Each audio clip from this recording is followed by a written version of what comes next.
nakundaga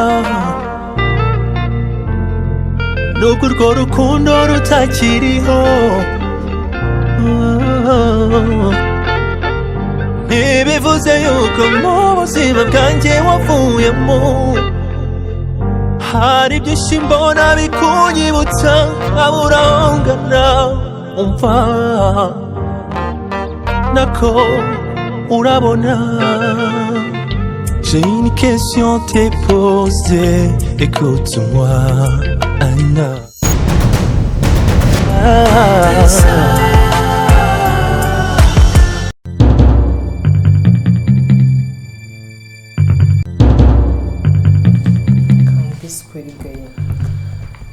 Narabaririje kuva wava mu rugo sinigeze ntuza, naragushakishije ahantu hose ndabaririza, ntabwo nigeze ntuza, nta mahoro nigeze mbona, byibuze kugira ngo numve niba ukiriho cyangwa ugihumeka.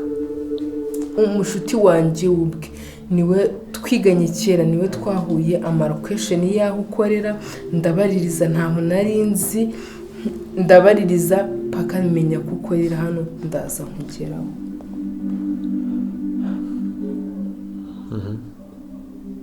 Ndabyumva.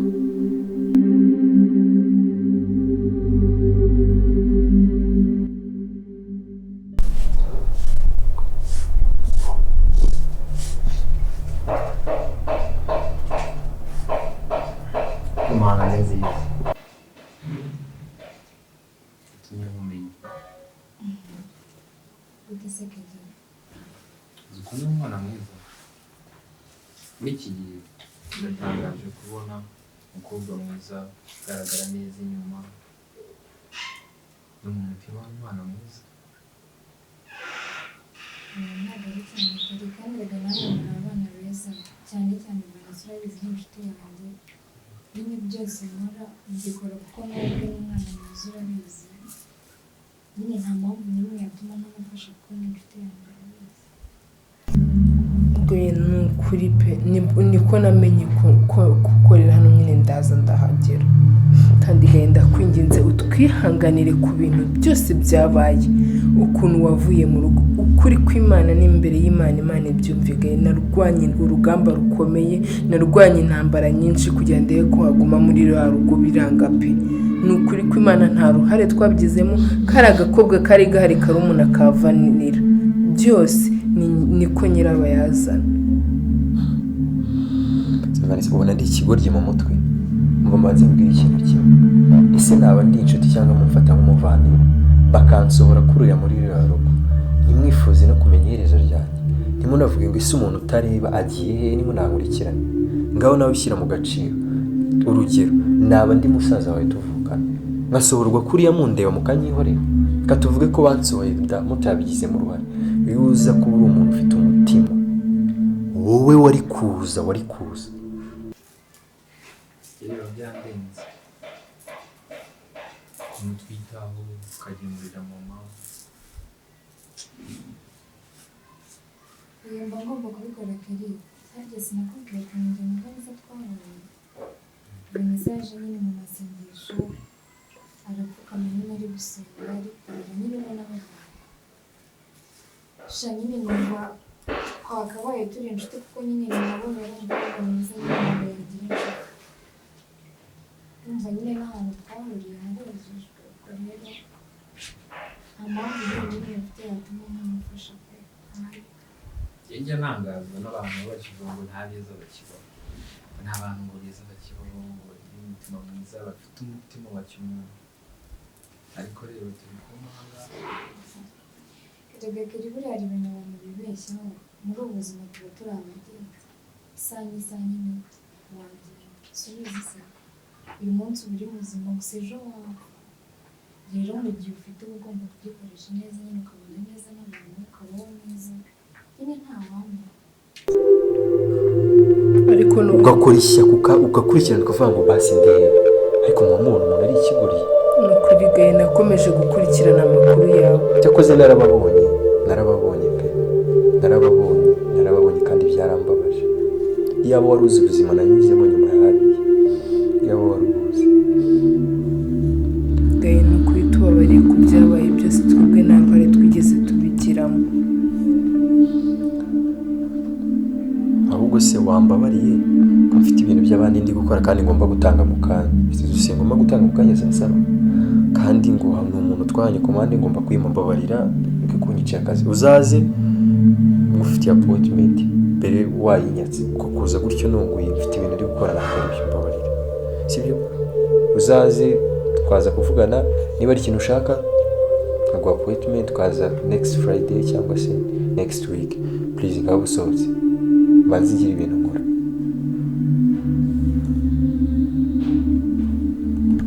Oya ndakwinginze ni ukuri kw'Imana,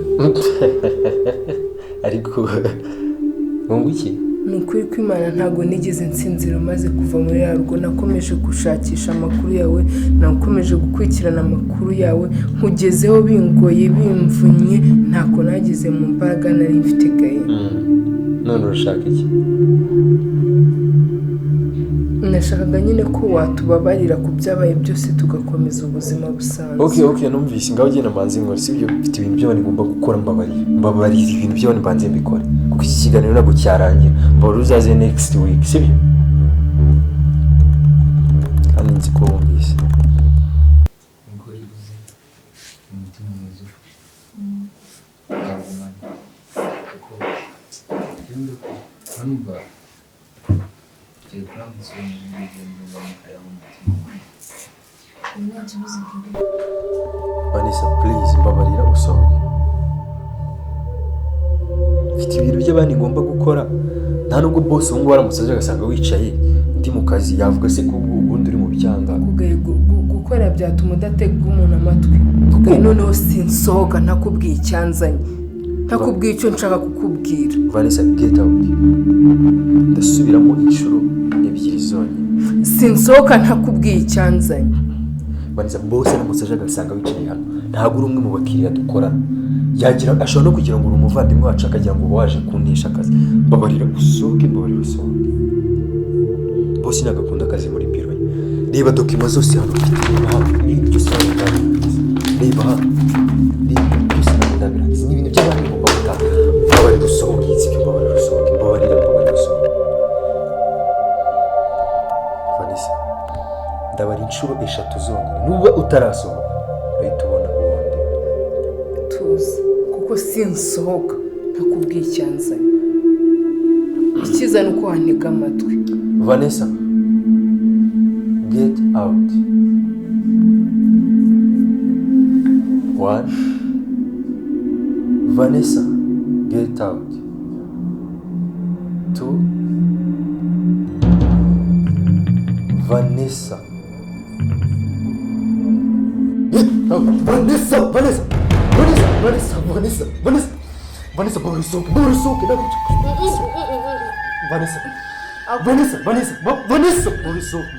Akugaye kubera iki wahindutse? Kubera iki wabaye? Minduka ibiki. Mama wanjye ararwaye ari mu bitaro. Twabuze amafaranga yo kumuvuza, agiye gupfira. Hano ntabwo naje kugusaba akazi, nta nubwo naje kukureba kuko wagize ufite imitungo. Ibi byose ni iby'isi bizagushirana nawe. Mama wanjye ari gupfira mu bitaro. Naje kukubwira ko mama wanjye agiye gupfa ari mu minsi yayo.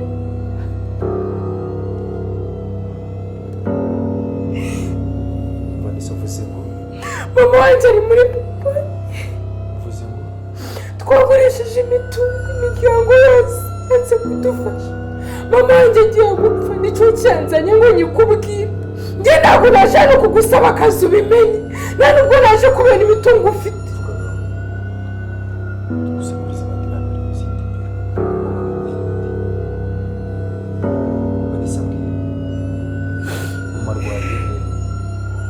Mu bitaro amazemo igihe kingana gute? meza abiri. Mama wanjye asigaranye ibiro 15.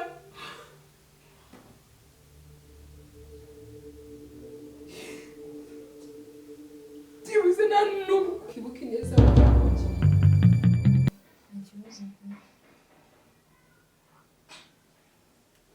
Alo? Uvanye bite?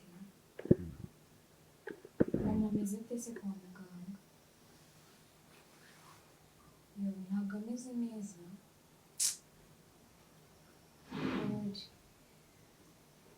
Ugiye kuzana n'umushyitsi mu rugo? Nta kibazo, nanjye nyine hari ibintu narindi gukora mu rugo, gusa nyine bigiye kurangira.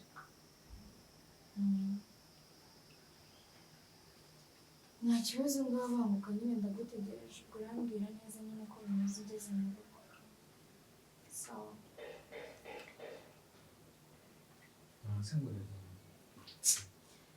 Shakira nyine Vanessa arambwira ngo n'umumama ntabwo rimwe aroroherwa, ntabwo aramera neza, gusa nyine ngo Vanessa agiye kuza nyine amusobanurira byose ageze hano.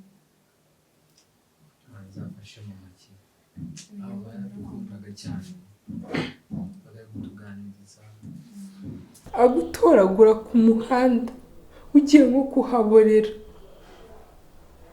akakuzana mu rugo gahe byibuze ntabwo wakibuka neza mama yakugiriye. Allo? Escro. Wambabariye ukazana imodoka, hari ahantu ashaka kujya, mbabarira wihute. Okay, sawa.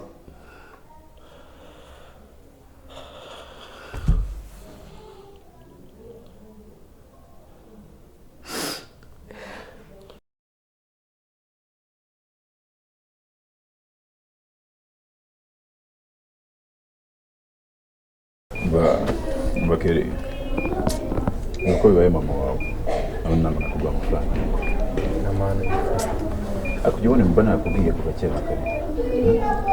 Ni ibibazo kubugize ibyago mama wawe akarwara n'igice cyatandukanye kawa. Umuntu umusore nyuma bitabetse bidateye isoni se. Hano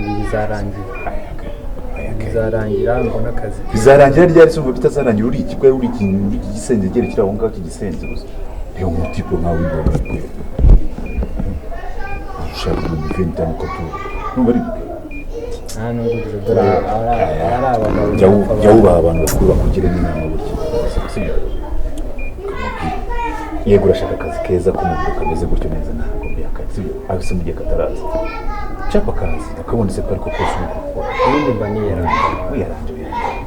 Kwirwa bicanga mu televiziyo gusa. Gireba mama. Niyo mbonye kashirika nyagushiye kuri telefone. Bose ari Imana. Amane gaburiya taturana abagabo gufasha ingene. Bose ari Imana mama wawe Imana imworeze mukiza. Ariko nawe kora amaboko mufuka mwana. Siyose. Agerageza gusiba bizarangira mwana. Kire kuri herwa na 0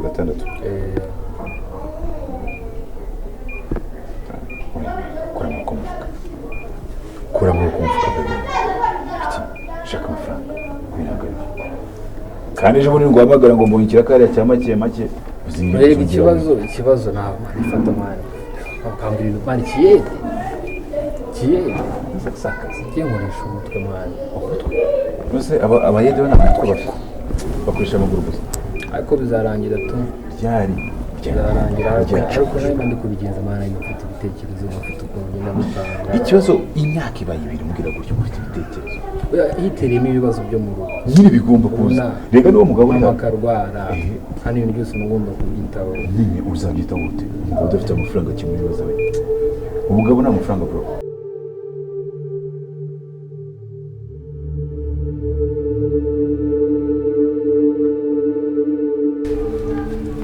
buriya gaye uko ibihe byaba bimeze kose umuntu arihangana agashima Imana nubwo byaba ari ibihe bigoye nta kindi n'ayandi mahitamo umuntu aba afite uretse ayo gushima Imana gusa ntaragera kure uyu mukobwa yitwa Alice ni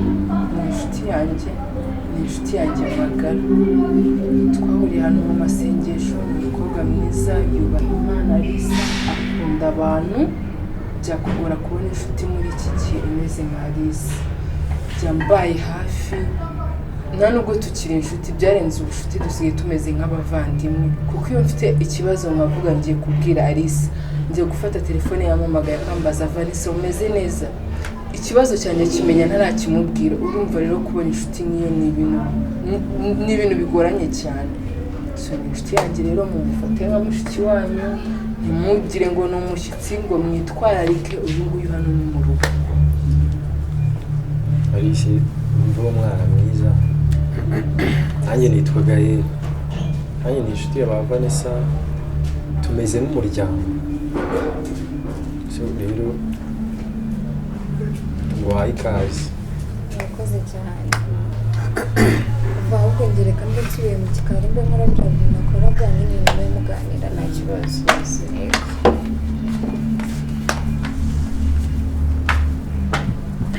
Gaël ntabwo nshaka gusubira mu bintu byahise ariko ni ukuri tubabarire ukuntu twagufashe kibano turabizi ko ntabwo byoroshye ariko ni ukuri tubabarire kandi imbabazi tuzikuye ku mutima. Kelly ntabwo ibyo ngibyo ntibyitayeho ntabwo ibyo ngibyo ibyo nyine byarahise kandi turi abantu twese turakosa bityo tugomba guhangaho amaso. Mama ari mu bitaro agomba kuvamo gute ese arakira ese turakora iki kugira ngo akire naho ibyo ngibyo byose nta kibazo pe. Ibintu twakoze ntabwo bitworoheye natwe ntabwo twakubaniye ntabwo mama yigeze kubera umubyeyi natwe ntabwo twakubereye umuvandimwe gusa natwe pe turaremerewe. Mama wacu amaze igihe kirekire mu bitaro twaramuvuje twagurishije amasambu 2 yarasigaye turamuvuza biranga twagurishije utundi tuntu twari dufite hano mu nzu ngo tumuvuze nabwo biranga twifashishije famiye abantu baratwinubye baraturambiwe nta n'umuntu ugifata telefone yacu kuko baba bazi ko tugiye kubasaba amafaranga yo kwishyura imiti. Vanessa yihangane sibyo kandi mama arimo ararembera mu bitaro aho gukira arushaho kuremba. Vanessa reka kurira ikintu mbasaba sibyo birumvikana nyine biragoye kandi birababaje ariko nanjye nzabafasha ibyo nshoboye. Mama wanyu ave mu bitaro urimo uratubeshya. ntabwo ndimo ndababeshya mama wanyu niyo yamfashije si we wanzanye muri uru rugo si mwandeze se sinabaye hano igihe kirekire nubwo bitigeze bigenda neza hakazamo utuntu n'utuntu ariko ntabwo tuba tugomba kureba ibibi by'abantu gusa basi tujye tureba n'icyo kintu cyiza umuntu aba yaragukoreye ukimwibukire kandi ntekereza ko ikintu mama wanyu yakoze akanzana hano icyo cyonyine kirahagije. Ni ukuri nta kintu nazabafasha. Uzadufasha mama ave mu bitaro. Nzakora uko nshoboye. Urakoze nicyo kibazo twari dusigaranye. Urakoze turagushimiye. Indi miryango yose yaradutereranye. Mama wacu arimo aramurera kwa muganga. Urakoze mwiza uri mu mugisha kandi zakwimukire ku mirimo ukorera byisigaye. Urakoze. I thought I would never be fine. I strive just to say I'm alright. And for the first time in a long time I'm alright.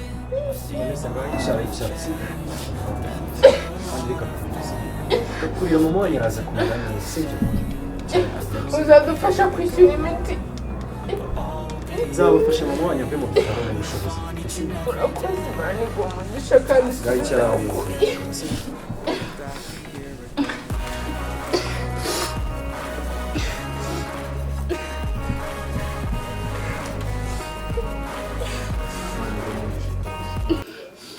Imana izasubiza kwe kandi izakwibukira ku mirimo ukorera mu isi. Tutushije kuri mwari. Vanessa, kabarira mu mbabarira ndabinginze. Sinzi ko ibyo bintu mwambwira ngo urakoze. Izi ni inshingano zanjye. Mama wanyu ni mama wanyu. Twaragusohoye utareba. Tukagukorera ubugome bungana kuri. Vanessa, ibyo byararangiye. Ibyo ngibyo ndabasabye byararangiye si? None se ubu yaba arwaye simuvuze? Ese ko yansanze ku muhanda kera akamfasha kanzana muri ubu. Ibyo bintu aribyo nagenderaho. Keri mbabarira rwose ibyo bintu mubireke. Tuvuze mama wanyu akire sibyo? ndabinginze no urakoze cyane kandi yabyandenze.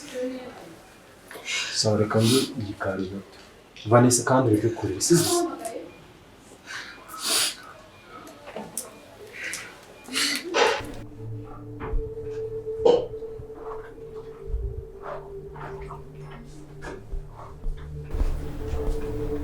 ngayo ugiye iyi yara kuri toilette kuki se udakoresha tuwarete gahunda yara kuri toilette zo ko muri rwose gasi hano hasigaye aho umwana iyo akana karisize hano nanze ko twazari gasubiza n'iminsi nabi rero hari abana basigaye baza kubasura iyo umwana yadusuye ejo bundi iyo urimo hera aho ngaho se byasaga nabi koko twaribitse ahantu hari ivumbi ndavuze reka muri ivumbi ugiye baturimo risa neza ariko nawe se kubyoza neza ariko ari kurimo hera aho ngaho oya byasaga nabi bikabije yewe ntabwo nkunda toilette zo mu nzu pe ariko zabyige nawe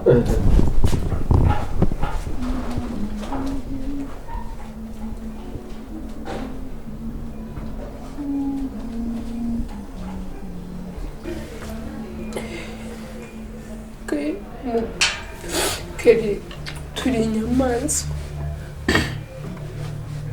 reba ibintu twakoreye bwayera ariko kano kanya urareba ko ubuzima bwe bwahindutse akaba ashaka kudufasha kuvuza mama ubona famiye nta muntu n'umwe ukitwitaba Inzira ntibwira umugenzi iyo tubimenya hakiri kare. cyo kuziba umuhungu nagabaho pe Aturushije kuba intwari. ni umuntu Imana yambitse ubumuntu ariko imbere ni marayika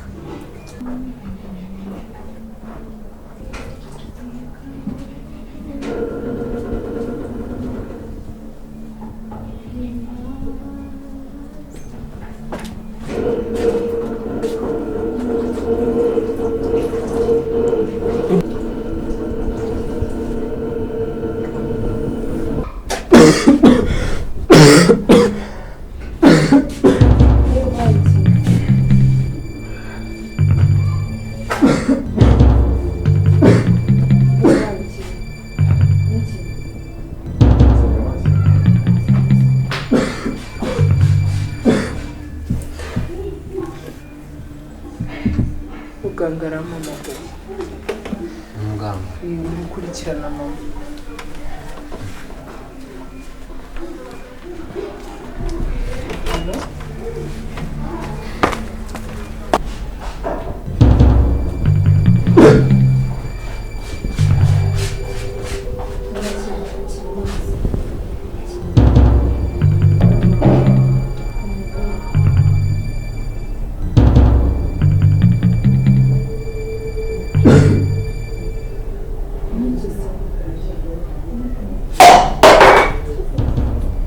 bimeze neza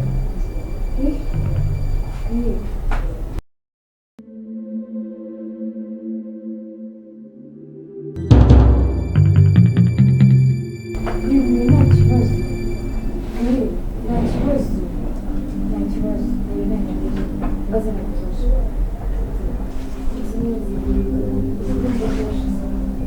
izi neza ese bitewe n'iki ya toilette niba ari ibintu niba ari iki kandi utari kangira mu byashize birinjiza ubwoba maze nta kibazo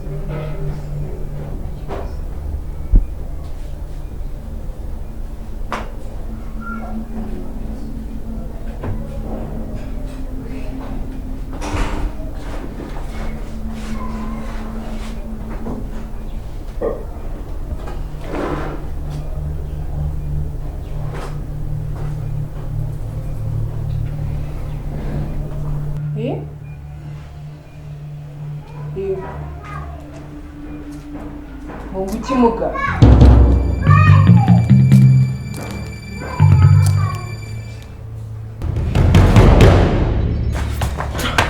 Vanessa Vanessa Vanessa Vanessa Vanessa Vanessa Vanessa Vanessa Vanessa